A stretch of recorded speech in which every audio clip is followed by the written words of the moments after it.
Hi and welcome to the Ruben Tuesday. I'm Ruben Shaw, and in case you haven't guessed it yet, today I'm reviewing or talking about around Spider-Man Homecoming. Spider-Pig, Spider-Pig does whatever a Spider-Pig does. Can he swing from a... I will not give anything away other than what has been shown in the trailers, and even then I'll avoid some of that because these days trailers give a lot away. So please grab your web shooters and enjoy the thwopping-esque review. Hey everyone. Spider-Man Homecoming is directed by John Watts, who directed this bucket of joy. I know, how on earth did the powers that be choose this dude to direct, right? It runs at a tidy 2 hours and 13 minutes and is a 12A. So that's the boring bit out of the way. Let's get into the movie. But this does not mean you're an Avenger, in case you were wondering. Tom Holland is Peter Parker / Spider-Man, as I'm sure you're aware of. It was the most amazing thing that's ever happened. We first saw this new nosy Parker, or so we thought, in Marvel Civil War when Iron Man recruited Spider-Man to take on a really bad guy, Captain America. I started a fight with Captain America and I stole his shield and I threw it at him. But actually, we first saw him when Iron Man gave a "well done kid" line to a kid wearing an Iron Man mask. We are now told that this was indeed Peter Parker. Go figure. Nice work, kid. And that's kind of where this film starts. This isn't a Spider-Man running alongside the Marvel world anymore, while the Hulk smashes things in another movie somewhere, or Iron Man gets moody because of daddy issues. Marvel has not shied away from firmly inserting Spider-Man into the Marvel universe. The hell, he's big now, I gotta go. Which is where some people have been worried, including myself. Spider-Man is, in the last few years, has not had a smooth running. Plus, we already have two great Spider-Man films. Sam Raimi created two amazing Spidey films. The director's cut of Spider-Man 2, Raimi's version, is in my opinion the best he had to offer. We'll not talk about number 3. Which is why when a reboot was announced with The Amazing Spider-Man, a lot of people argued and said it was too soon. Just like Wash in Annie's Leaf on the Wind, it was too soon. I'm a leaf on the wind. Watch out. Even the studios bailed from Andrew Garfield's second running as Spidey. Oh, I'm trying to help you, let me help you! I think I was one of the only few people who really liked him as Spider-Man. Okay, the second Amazing Spider-Man was less amazing and more shocking. Jamie Foxx, pun intended. So Spider-Man Homecoming starts off as you expect. He's a young 15-year-old boy in school learning to juggle what it means to be a 15-year-old with superpowers and being a team of superhero... Underoos! Well, being a team of superheroes who he has a major superhero... well, some major superhero crushes on. There's Iron Man. Whoa, look at that new guy. Who's that? Iron Man, aka Robert Downey Stark, zips in and out of the film to teach his new protege some life lessons, albeit in cryptic sentences, and obviously gives Peter some tech upgrades because he's Iron Man. Just don't do anything I would do. And definitely don't do anything I wouldn't do. Peter struggles with being the new kid on the block. He wants to do much more than he is currently doing. He wants to be a real boy. I'm a real boy! So when Birdman...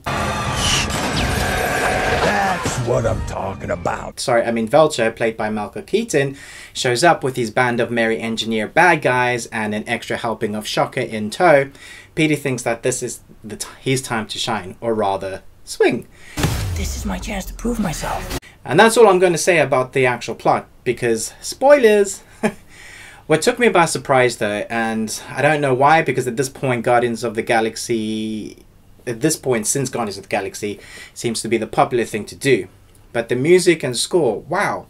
There are large amounts of the film which feels like a Ferris Bueller Day Off. This for me has been the one thing consistently lacking from the other Spider-Man films. Yes, including Raimi's. The animated series get it right. Mostly. But it never seems to translate to live-action film until now. The wits and comedy timing of Spider-Man, not Peter Parker, but Spider-Man, the Spider-Man from the comics, was portrayed with eloquence in Homecoming.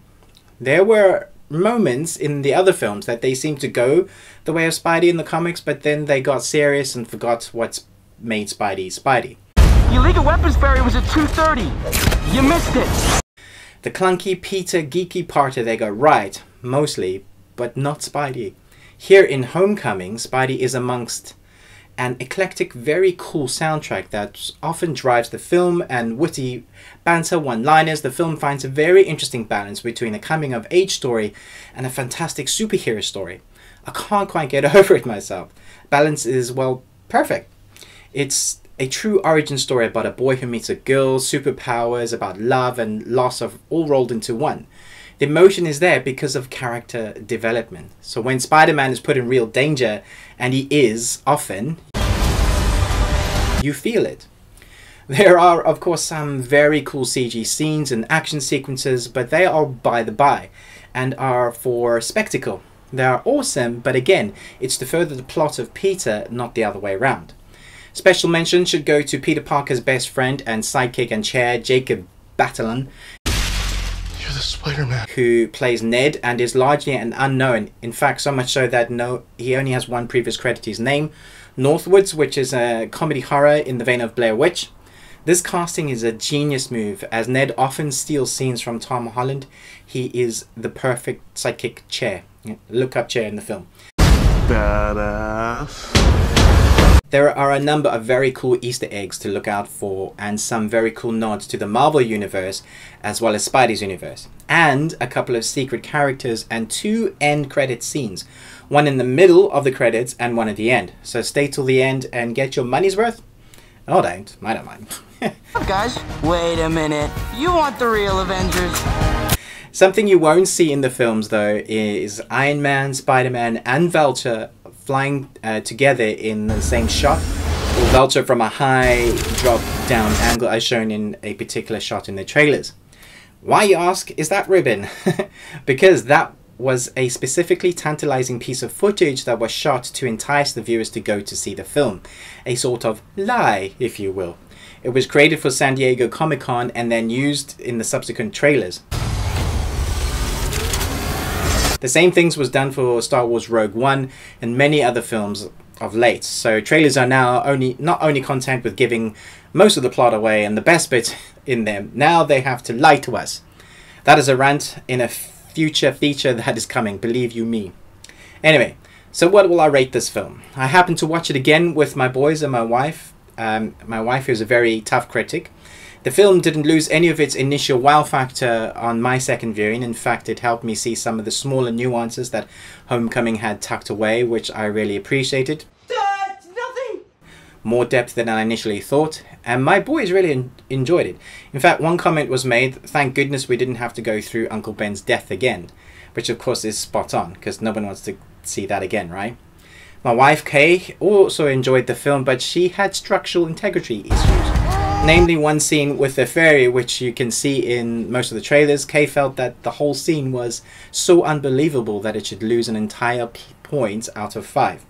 I'll let you decide for yourselves on that one.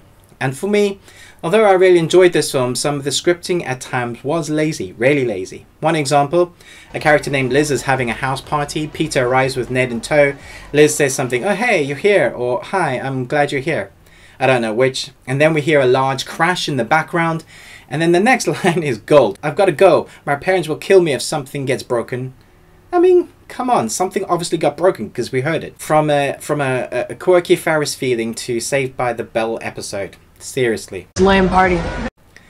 So anyway, after great consideration, I have to say that this film fits comfortably at a 4. For me, it's the second best live-action Spider-Man film to date. Spider-Man 2, the director's cut, being the best, in my opinion. Thanks for watching. Please do subscribe to us for more reviews and news and gaming stuff and special effects and more competitions. Why wouldn't you want to join us?